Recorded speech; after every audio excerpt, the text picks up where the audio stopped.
अमावस्या को अत्यंत शुभ माना जाता है। श्रावण मास के शुक्ल पक्ष की तृतीया तिथि को हरियाली अमावस्या मनाई जाती है। हरियाली अमावस्या पर दान, स्नान और पूजा पाठ का विशेष महत्व बताया गया।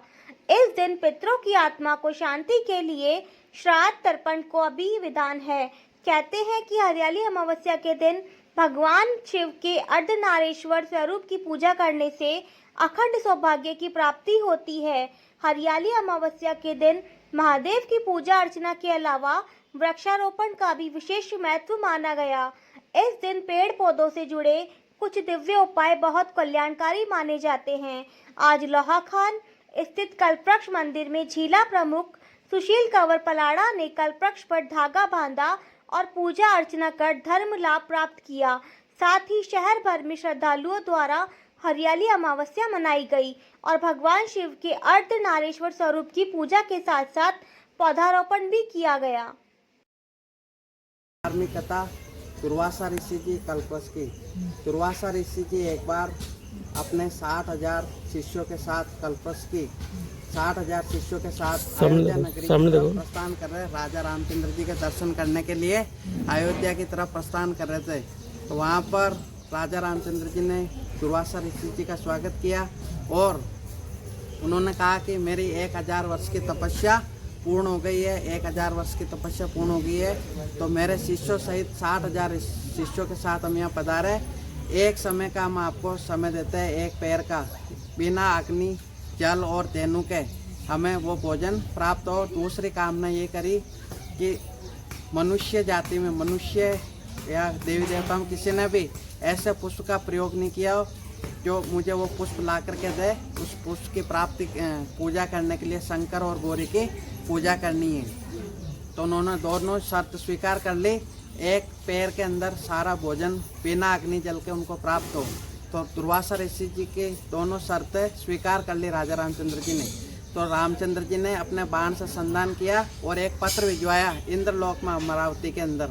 तो वहाँ पर एक पत्र में संदेश भिजवाया कि अतिथि के रूप में दुर्वासा ऋषि जी हमारे यहाँ अयोध्या नगरी पधारे। दर्शन करने के लिए अतिथि रूप में हमने स्वागत सत्कार किया है और उनकी 2 शर्तें हमने मंजूरी की। इन्होंने कहा कि दुर्वासा ऋषि जी ने कि अगर एक समय एक पैर में अगर आप भोजन दे देते हो तो आप स्वीकार करो, नहीं तो हम आगे की ओर प्रस्थान कर जाएंगे। तो दोनों ही हमने स्वीकार कर लिए और समुद्र मंथन से क्षीर सागर से उत्पन्न 14 रत्नों में से एक पारिजात वृक्ष निकला है, वो हमें यहाँ ला करके दे। तो उन्होंने शर्त स्वीकार करी, देवताओं के समक्ष वो पत्र सुनाया और यहाँ इंद्र भगवान लेकर के आए। तो दुर्वासा ऋषि जी सरयू नदी के तट पर अपने 60,000 शिष्यों सहित स्नान करने के लिए चले गए। 60,000 शिष्यों सहित स्नान करने चले गए। तो उन्होंने संदेश भिजवाया वापस कि जाकर के देखे हो भोजन तैयार हुआ कि नहीं हुआ, कितना बाकी रह गया और कितना अभी और तैयार हुआ है। तो उन्होंने जाकर के देखा तो राजा रामचंद्र जी के पास पारिजात का वो पुष्प था जिसको अपन स्वर्ण पुष्प कहा जाता है। काय की पूजा कर रहे हैं आज आप लोग? ये कल्पवृक्ष की पूजा होती है। इसमें शिव जी और गौरी की पूजा मानी जाती है। इससे हर विश पूरी होती है, इसलिए इसको किया जाता है और सभी महिलाएं बहुत चाव से करती हैं। किस प्रकार से पूजा की जाती है? इसमें शिव जी को, शिव पार्वती की पूजा की जाती है। उसमें गौरी माता को पूरा मतलब जो श्रृंगार का सामान होता है वो सब कुछ चढ़ाया जाता है और सब कुछ किया जाता है। ठीक है, आपका नाम? उर्मिला में कल्पवृक्ष के वृक्ष लगाए हुए इस मंदिर परिसर में 45 साल के हो गए हैं वृक्ष, और मंदिर में मूर्ति स्थापना को 34वां वर्ष है। 34 साल लगभग कंप्लीट हो गए हैं और यहाँ कल्पवृक्ष की महिला और पुरुष दोनों मिलकर पूजा करते हैं। महिला और पुरुष अपनी मनोकामना पूर्ति हेतु कल्पवृक्षों के लच्छा लपेटते हैं और अपनी मनोकामना के लिए प्रार्थना करते हैं। ये कल्पवृक्ष के पौधे कब लगाए गए थे? आप कितने साल पहले और किनके सानिध्य में लगाए गए थे? ये कल्पवृक्ष के पेड़ पूर्व श्री जी महाराज के कर कमलों से इस परिसर में लगाए गए हैं, जिनकी उम्र लगभग 45 वर्ष हो गई है। क्या मनोकामना लेकर के आते हैं लोग? स्त्री और पुरुष जो महिलाएं आती है वो अपनी इच्छा पूर्ति हेतु प्रार्थना करती है और पुरुष प्रार्थना करते हैं, और महिलाएं चुनरी ओढ़ाती है वृक्षों को और पुरुष साफा भेंट करते हैं। ये आज हरियाली में उसके दिन ही क्यों की जाती पूजा इनकी? यह हरियाली अमावस्या की परंपरा वर्षों से चल रही है। सबसे पुराना वृक्ष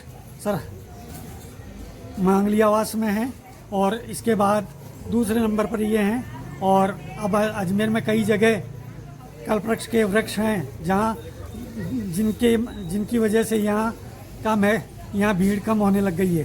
पूरे दिन यहाँ कल्पवृक्ष की पूजा होती है और शाम को एक विशाल मेला ही भरा जाता है। लगभग सारे दिन स्त्री और पुरुष इन वृक्षों की पूजा करते हैं और शाम के टाइम भीड़ ज़्यादा होती है और आरती करते हैं और झंडा बालाजी मंदिर पुलिस लाइन से यहाँ क्या भव्य मेला भी भरा जाता है। बालाजी मंदिर पुलिस लाइन से साय 6 बजे झंडा यात्रा शुरू होकर यहाँ कल्पवृक्ष मंदिर पर प्रवेश करेगी और देर रात तक मेला भरा जाता है। आपका नाम? मैं कन्हैयालाल चौहान, सचिव कल्पवृक्ष सामाजिक विकास संगठन लोहा खान अजमेर।